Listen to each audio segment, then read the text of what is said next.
Hey, Mindful Performers, Cecil Buckhannon here. Today's topic, we are talking about presence.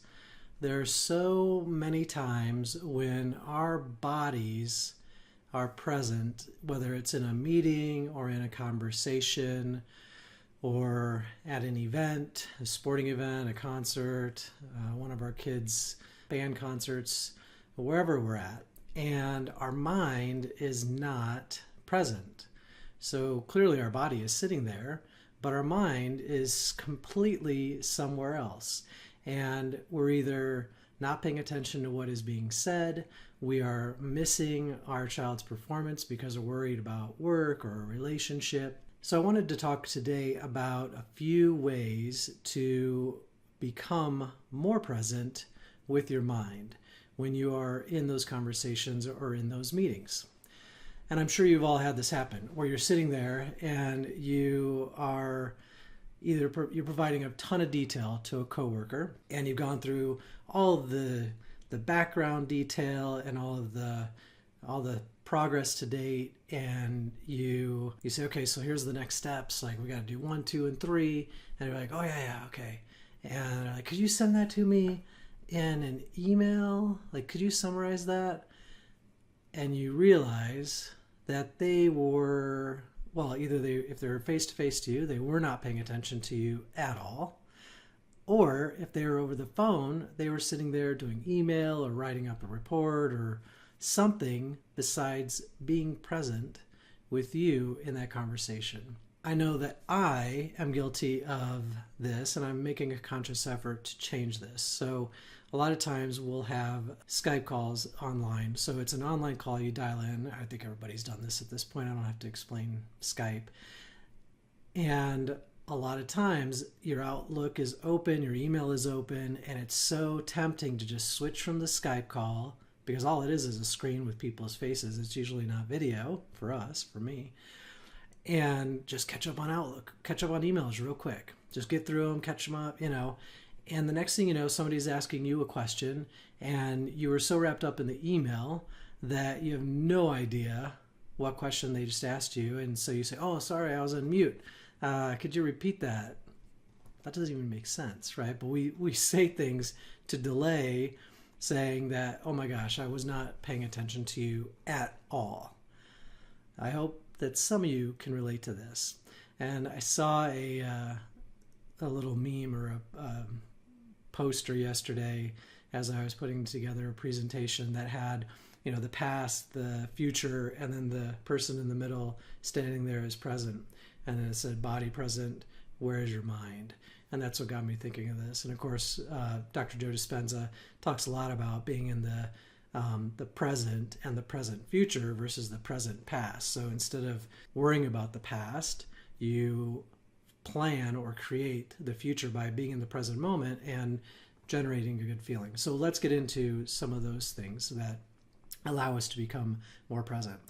Well, number one is, if you're in a meeting, the best way to stay present is to make sure that you don't open up any other screen on your computer. So if you're on a Skype call or an online call and the Skype is there but nothing is being shared, what I have started doing is I actually open up that Skype and I keep it as if I have to work in that window or in that program to participate in the call.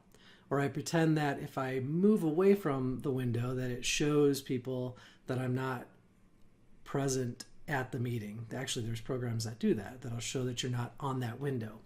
But I do it personally because I know how easy it is to get distracted with a number of other things. So number one is to make sure that you minimize any other distractions. Just stay there with the program. If you're with a person, then what you want to do is make sure that you are breathing into your belly. We practice this in our meditations all the time, but just staying focused, staying attentive to their words and to their message, and pay attention to their body language, to their facial expressions, making sure that you're breathing all the time. Try active listening, where you repeat some of what they're saying to you, back to them in a way that shows that you understand, not just regurgitating the exact words, but actually saying back to them something that shows them that you're getting what they're saying. And not only does it show them that you're truly listening, but it also shows them that that you're understanding, and it reinforces it in your own mind. So that's the first thing, is really minimize distractions and staying focused on the words being said. And you can do the act of listening even online. So maybe that's 1 and 2. I'll stop counting because I'll lose count.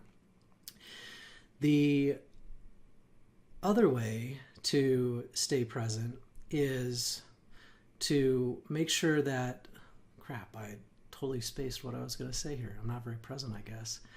Oh, here's the third one. I remember now. Remind yourself what it's like when you are having an emotional conversation, or you've had an experience that's upset you or that's super important to you, and you run into a coworker or somebody that you have, a friend or a relationship, and you're talking, and they're either like half on their phone, or they like get that glazed look in their eye, or even on the phone, you can just tell, like, they kind of say something like, where it's like, and they're just reading email. So that's the third thing.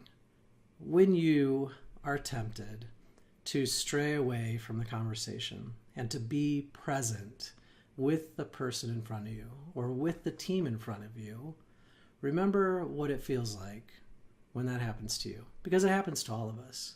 So what I'm trying to do, what I'm committed to, is to make sure that I minimize the number of distractions, that I practice active listening, and that I practice the golden rule, that I remember what it's like when this happens to me, and I turn it around and make sure that I am not doing that to somebody else. That was the topic for today. Thank you for being here. Thanks for listening and watching.